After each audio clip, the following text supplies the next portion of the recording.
at the time that the area not mapped or explored.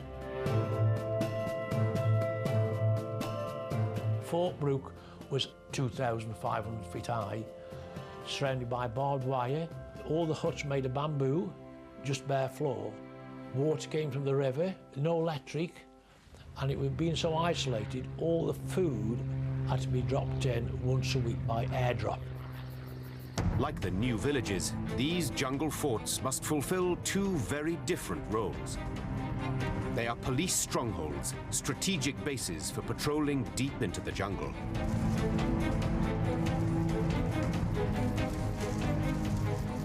But at the same time, they must be community centers to win over Orang Asli hearts and minds. The forts bring to these isolated communities modern medicine and education for the first time. First, the children were very frightened of me, but you could understand them being frightened because the communists had drilled into them over the years that if the Orang Putti sees you, he'll eat you. He'll have you for dinner. So I had to break down this barrier first, but after a while they realised I was okay. So I was asked to build a school for the local Aborigines, and a couple of the policemen used to teach the Aborigines simple words because they could not speak Malay or had only a smattering of Malay. They had such a culture shock. I remember once I had contacted the tribe who'd never seen a European before, and they came into the fort, and I happened to put my radio on, and when they heard a voice coming from this box, they were terrified and ran away. The British feed and educate the Orang Asli, but they also need them to join the war on terror as combatants. A special Orang Asli militia is formed, called Senoi Prak, Man of War. Senoi Prak ni makna dia orang perang. Kami orang asli ni bila kami melawan tu, baik kami pakai sumpit, baik kami pakai lembing ke, bila melawan tak sedar diri. Sampai habis biar nyawa meninggal pun tak apa. Itu adat kami orang asli lah. Trained by the British SAS, the Senoi Prak strike hard at the communists in the deep jungles.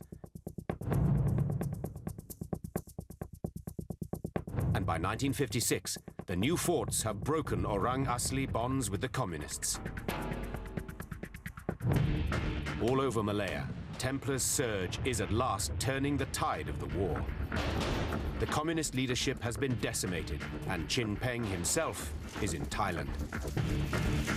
The British step up the pressure on these hardcore communist brigades holding out inside Malaya. By that time, the security situation had greatly improved, and so the people remaining in the jungle in the communist ranks were essentially the very hardcore. They needed to be starved into submission. They survive only thanks to supplies of rice from some of the Chinese resettlement villages. The solution is radical but down to earth. Instead of supplying villagers with raw rice, the new village authorities will cook it first. The strategy is called central cooking. 他怀疑你们在怎么的情况之下来接济他们，对吧？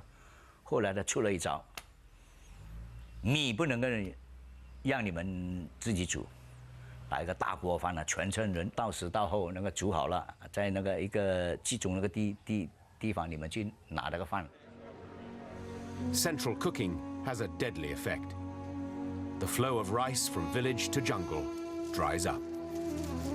Isolated in the jungle, many communist fighters begin to starve.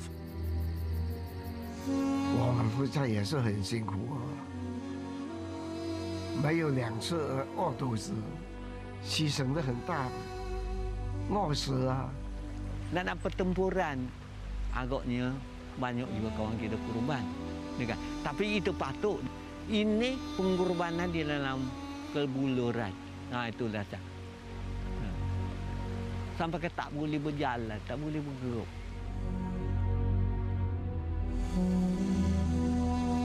Saya makan kayu. Buah dalam puyuk gebuh. Gebuh tak mau umput, makan-makan. Sumpah itu. Itu yang pahit betul lah, bukan bohong lah. Hunger forces the desperate communist leaders to cut down the size of their units to cope with rapidly dwindling supplies. 在那个时候呢，我们人员也减少，就可以在那边维持，所以影响到我们大部队啊不能够集中在一起，这样变成打仗的力量啊削弱了。 With the communists on the run, the British make sure that ordinary Malayans know that the emergency is being won, that the communists need no longer be feared. To ram the point home, security forces put on display communists killed in firefights, the fruits of victory. Even schoolchildren are not spared these grisly exhibitions, as teacher Ted Miles recalls. On the way to school, we had to walk by the police station, and often we would see the bodies of dead communists lying on the ground in front of the police station.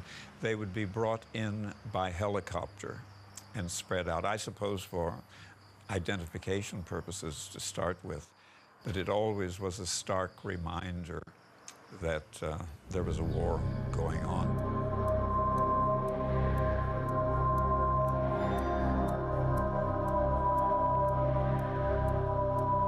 We try to identify them.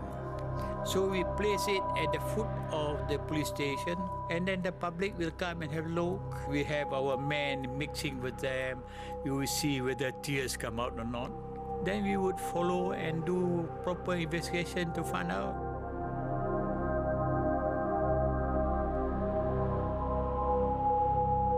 Malaya has endured 5 years of undeclared war, the emergency.